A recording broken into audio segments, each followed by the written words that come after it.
Welcome to Cool Life Podcast, brought to you by therealthingdating.com. www.therealthingdating.com. Polydor Records for out scouting. This girl grabbed my bangs and ran my head right into the speaker. Oh. And everyone here like this, yeah.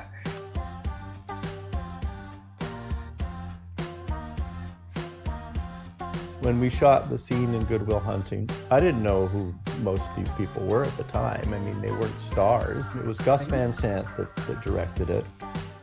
Gus Van Sant was on the floor with Matt Damon's character. I didn't even know who Matt Damon was at that time. I'm Eva John. I'm a former candidate for local government. I was a children's television entertainer, and I love this world. And I believe we should take care of each other and have a lot of fun along the way. Welcome to Cool Life. Here we go. We use cryostats or DWARs that are basically large thermos bottles with a vacuum in between to serve as insulation.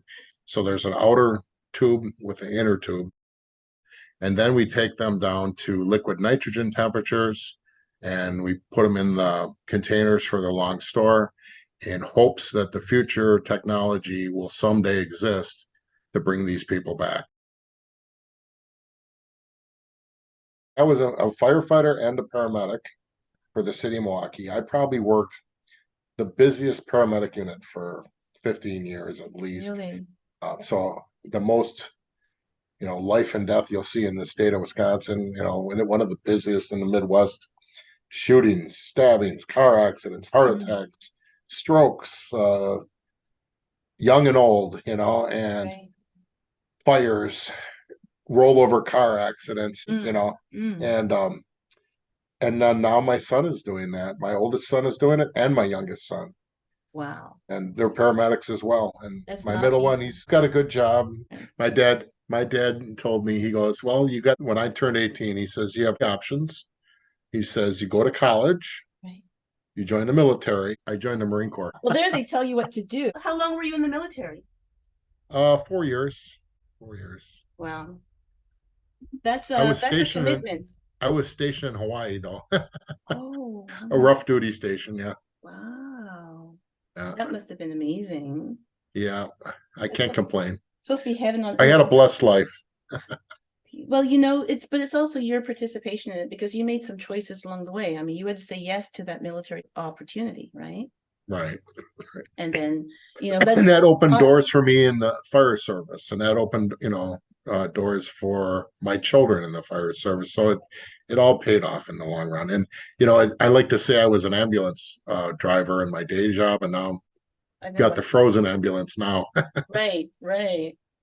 But and it's not an easy ride, I know. I was a lieutenant for a while, but I didn't even need to say anything to my workers because there is such a super strong work ethic amongst peer groups, right, where they will pound each other to get to. I mean, you can't make mistakes and you can't go slow. Not those kinds. No, it's a real driven, interesting dynamic and group of people. We've got people that are Orthodox Jewish, fundamentalist Christian, right, Muslim, and right, and militant atheists, and everything in between, agnostic, whatever. Wow. And they can justify cryonics or not, within their group thought, and it's funny, it doesn't matter what your politics or religion is, whether you're going to decide to get a heart transplant or not. That's the way I look at it. You could say that there's, those things drive you, and they can, or not. It's just, life is a mixed bag, a grab bag, For sure. And when they make a decision to participate in this, it's something special, and there's a lot of thought that goes into it. So I guess officially we are back at Cool Life Podcast. I'm Eva John, and we are having conversation ongoing with Dennis Kowalski, who is the president of the Cryonics Institute in Milwaukee, Wisconsin. So here we are in part 2 of our conversation. And Dennis, there's times when, on the whole idea of, politics and ethics and religion, what happens when all the arrangements have been made and a family member who is, around the client at the time of their passing, if they want to block their participation? Well, again, that kind of comes down to planning and preparation on the Cryonics members' part. So if they know they have hostile family members, maybe they want to provide some incentives and disincentives financially and talk to them, or maybe even disavow them to next of kin intermanship. You can actually fill out documents in the state of Wisconsin. So I can say, let's say I wasn't married and I did have children. My brother or sister were completely against cryonics, and they are my next of kin. Well, I could actually disavow them and assign someone like an attorney or a funeral director of my choice, or even a cryonics advocate, and take that away from them. But I would always try, before I would go down the vinegar path, I would try the honey path. And that is, letting them know that we might disagree on this. I don't need you to sign up for cryonics yourself or absolutely believe in this, but just honor my wishes. And even when we deal with doctors and funeral directors, we're not converting people to our belief system. We're just asking them to behave professionally, and that what we're doing is honest, it's ethical, it is moral, and we're going to compensate them for their services. And we'll even compensate them ahead of time, partially before the job and after the job. And we set things up in such a way as people would be kind of shooting themselves in the foot to not help us out. And there's a whole series of things we can do. For instance, with let's say you have a $500,000 life insurance policy going to that same brother, but you want 100,000 to go to cryonics. You could say to them, you're going to get rewarded $400,000 if you carry out my wishes, despite your misgivings about cryonics. However, if you stand in the way or get in the way in any shape or fashion, I'm going to disinherit you. You're going to get $1, and the whole 500 or $499,999 is going to go to cryonics. And sometimes that's a big enough motivator for some people. And also, we also like people just to sit down and have a talk with them about, honoring one's wishes. You don't have to agree with me to honor my wishes, Right. It's often the case, like for a funeral home, for instance, could be a Christian funeral home who's carrying out a Orthodox Jewish funeral without converting the funeral home. They can still do it professionally and courteously, right? Now, speaking of that, are the services by the Cryonics Institute considered to be funerary services? Is that like what the business plan outline is, how it fits in? Well, we don't consider it to be like, end stage interment, but it certainly could be if cryonics doesn't work. So we have to treat it with a degree of respect, and we have to treat our process with a degree of humility. And, and we understand it's not just a science experiment. It also is, for the families, a very delicate subject where they want to go in and they want to pay homage and tribute to their family. So we've kind of set up the facilities and the organization to be a little bit of both. We have a tribute room. We have like video screens so we can show memorial pictures that you might see at a funeral home and so forth.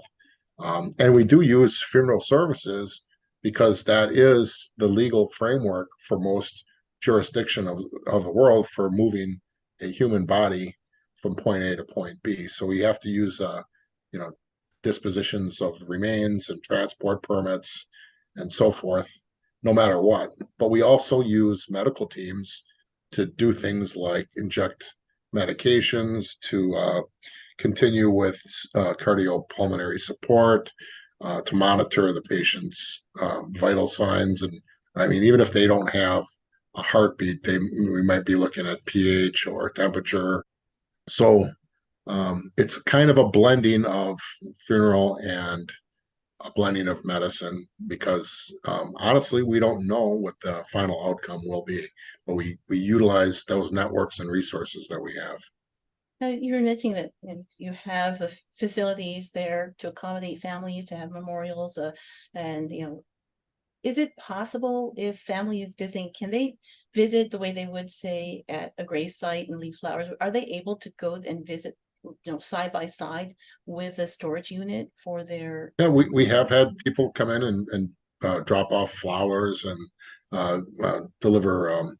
Sometimes they'll bring in a thumb drive with photographs and place cards and stuff like that near the cryostats. And with the thumb drive, we can upload all the beautiful pictures that really, I've often said you go to a funeral and you see a casket or even an open casket with the body, just to me doesn't look the same, but when you look at the smiling photographs that make you kind of laugh and cry and going over the memories that you might have had with that person, that's much more impactful to me. Those picture boards really are. So we've tried to incorporate that into what we do with the Cryonics Institute, because let's face it, some of the family members don't agree with what we're doing. So we have to, it's not, this whole process isn't just about the person who is with us being stored. It's also about the family, and we have to be sensitive to their grieving process. It is special, and it is an interesting combination of a funerary service for those who are living to be able to have a place for their grief and their feelings. Well, for cryopreservation for you to have access, and I know you're saying that once a person is pronounced dead, and that you were saying there are different stages of death. What is the stage of death that is the requirement, the minimum requirement before your services can take over? Well, someone has to be legally declared dead, because if we would try to start this process before a person was legally dead, since cryonics is not proven to work, we wouldn't want to hasten someone's death or cause someone's actual death and get ourselves in a whole bunch of moral and legal hot water. Right. So that's just not something we do. So a person That cannot being- say, okay, I'm healthy, I've got all of my abilities right now, please put me into cryopreservation now, so when I'm revived, I'm strong and gorgeous. No, because that's not what we're about. We're about preserving life, Right. not taking life. And what you've just described is a huge risk that they potentially might not be brought back. And that's not what we're about. We're about preserving life when in the face of no other options. So when a person is going to die anyhow, let's say because they just died or even because they're terminal, that's a different situation.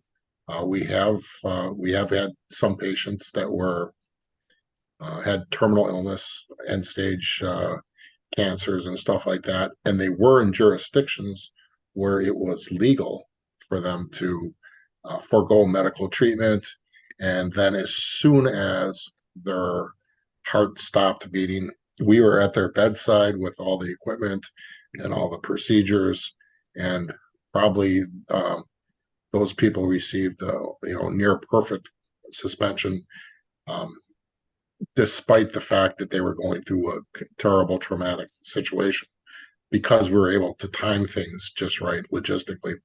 On the other hand, a person could be, they could die where there's nobody around them, and their body's not found for a great length of time. And I would argue that after a certain period of time, maybe we'll say for sure, probably, I can't say anything for sure because nobody knows exactly how the human mind works, but I've seen pictures of human brain tissue after 48 hours of room temperature, and I wouldn't think there would be anything to save at that point other than the DNA, and then the DNA would be a copy of you. It wouldn't be you. It would be like a clone or a brother or a twin brother, or a twin sister. It just wouldn't be you. It would look like you in every possible way. It might be healthy as can be, but it would be a totally new human being. So, I mean, and that's not what we're trying to do either. We're trying to save the essence and mind of the person. So it is critical that the patient gets to us as soon as possible after that cardiac arrest takes place, and they get on ice as soon as possible. So speed and ice, which really, again, is no different than conventional emergency medicine. Right. Going back to the example of if a person should need CPR and 911 services, and those services are a couple hours away versus someone who is 5 minutes away, we know who's going to have the better shot and a better chance. That's why the American Heart Association pushed out CPR training, and other, I think in Canada you have the Red Cross or other agencies that push that out because they realize that time is heart muscle, right? And you don't have the time to wait for necessarily a doctor or paramedic or a nurse to get there. You need to train lay people to, bide the time until those other professionals arrive on scene. And there's a saying also in emergency medicine. Let's say a homeless person or the, collapses in the ice or in the snow in the cold weather or falls through the ice. We always say you're not dead until you're warm and dead. So we're going to try a lot harder. Right. So you're not dead until you're warm and dead. Right. Right. And that's in traditional medicine because we're going to try a lot harder and and put a lot more effort into trying to save that person who is maybe in the street in really cold weather in cardiac arrest, because the window of opportunity is greatly expanded through the therapeutic hypothermia, even from the elements outside. So we're going to take a break, and then we'll be right back with more conversation about cryonics with Dennis Kowalski, president of the Cryonics Institute in Milwaukee, Wisconsin. Cool Life Podcast. Those lonely days of lockdowns and isolation are gone for good. Go to www.therealthingdating.com. That's www.therealthingdating.com. It's time to share. Share your time, share your life, share your love. www.therealthingdating.com. Join for free. Upgrade at any time, starting at just $5.99 a month. www.therealthingdating.com. Because it's time. You're listening to the Cool Life Podcast. We'll be back in 3, 2, 1.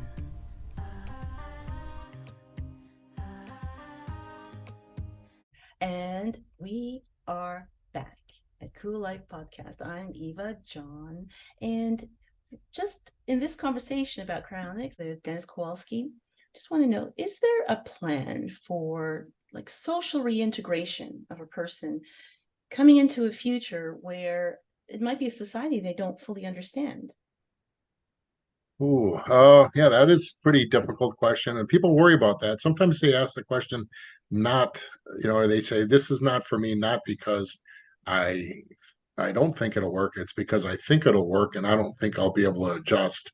So, what I like to point out is that people from third world nations have often come to first world situations, and they thrive, sometimes even better than the people in the first world, because maybe they're a little spoiled, or they have taken things for granted, or what have you. But they tend to do good, even when they are socially isolated, and you have to learn a new language and have to learn a new culture and so forth.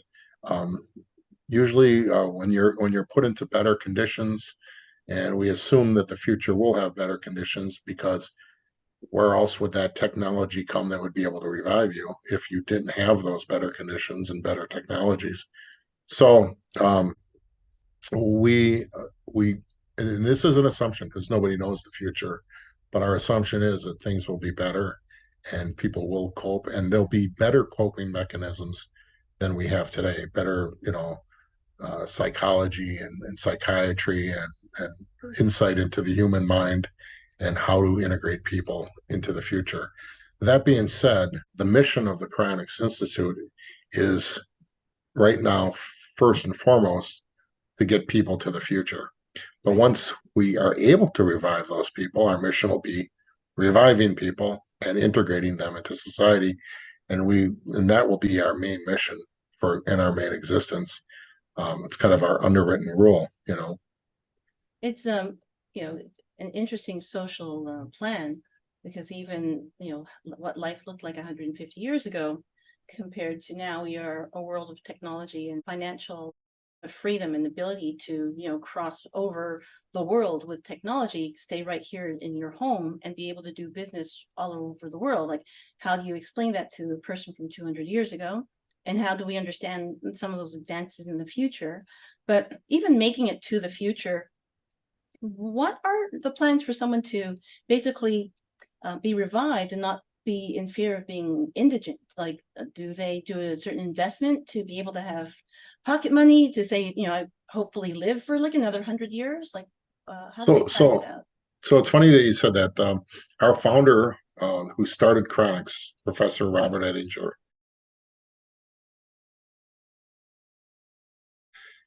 he said he came into this world naked and broke, and if he has to come into the next world naked and broke, he'd be happy to do so, because that's what life is all about, right? We face challenges, we fight the challenges, and we overcome. That being said, there's a lot of very affluent, intelligent people who have signed up for Cryonics, and they have set aside money in dynasty trusts and different investments that compound. And if it does take a couple 100 years, I'm pretty sure that money is going to grow drastically through the compounding process, just like the money that we put away for the endowment for our patients, for the revival and reintegration, and currently for the storage. They have set aside money for their own integration into society. And it's a kind of a catch-22. We say leave some money to us, because if you don't get brought back, what good is money in the bank, right? Because you can't spend it if you're not brought back. On the other hand, some people just don't want to start it from scratch over again. So they do, if they have the resources, they do a little bit of both. They squirrel some money away for us and for them. People through that, because it's one thing to like, what kind of account do you have, so that if you're declared dead and you come back in the future and you say, listen, I want access to that money. I'm the person who was dead. I'm not dead. Give me my money. Like, is there a certain documentation way for recognition that you help prepare for your clients, so that they do have access in the future as themselves, as a revived person? Okay, so yeah, so we don't actually provide financial advice or legal advice in that regard, but we can point people in the right direction, and we can tell them maybe you need to find your own lawyer and set up a trust. And it also depends on the jurisdiction. Every place is different. Some people allow dynasty trusts, some don't. So you might have to set up a trust in an area where you don't live, someplace else in the world. I know that there's people who've set up trusts in foreign countries like Liechtenstein and different other parts of the world, or different in some states in the union that allow for the dynasty trusts, and typically they're looking for at least $30,000, $40,000, $50,000 just to even set up those trusts. So and it's probably, if you have those resources, probably wise to set some money aside in that fashion. But me personally, I've just worried about having the ability to come back in the future in the first place. I'll figure out a job, or figure out a way of making money and making myself useful to the world. That's a huge step into the future, for sure. Excuse me. So we're going to take a little break and talk about our sponsors, and not quite a dynasty trust, and then we'll be back on Cool Life Podcast. Those lonely days of lockdowns and isolation are gone for good. Go to www.therealthingdating.com. That's www.therealthingdating.com. It's time to share. Share your time, share your life, share your love. www.therealthingdating.com. Join for free. Upgrade at any time, starting at just $5.99 a month. www.therealthingdating.com. Because it's time. This is Cool Life Podcast. Please remember to subscribe to Cool Life on your streaming service and on YouTube as Hellenique Today. That's HELENIQUE Today. Because that helps us to bring more cool stuff to your ears.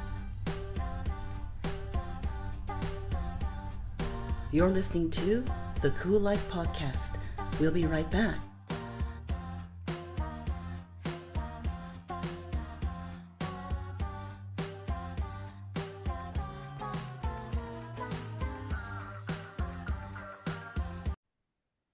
And we are back on Cool Life Podcast. And so, Dennis, as far as, somebody's making this decision, it's a lot to go through in preparation. And then, here comes the future. What, in your opinion, is the timeline? Just your opinion of what you see in medicine today for what point in the future do you think people would have access? Oh God, the most honest answer is nobody knows. Nobody knows the future. But I would have to say I feel comfortable in my guesstimate that this should be viable, the revival of patients within the next 100 years, if not the next 150 years. But again, nobody knows the future. Nobody knows exactly the twists and turns that we're going to take culturally, politically, and bureaucratically. I think we could be further ahead in this world if we all worked together and worked in a positive fashion than we are even today. But I do think we're heading in the right direction. It's just a matter of time. Amazing. It's fascinating, and it's something that was always interesting to me. It's amazing to get some real answers to questions that, just kind of float around the back of our mind. And, if somebody is looking for more information about the Cryonics Institute, can I ask you to state your website for us once again? Sure. That's www.cryonics.org. And there's plenty of information there, and feel free to call us or write to us or email us for information packets. Thank you. Well, I'm so glad to have been able to spend this time in our discussion, Dennis, and I really appreciate your time and your attention for our questions today. And thank you from Cool Life Podcast. Please have a great day. You as well. Thank you so much. Thank you.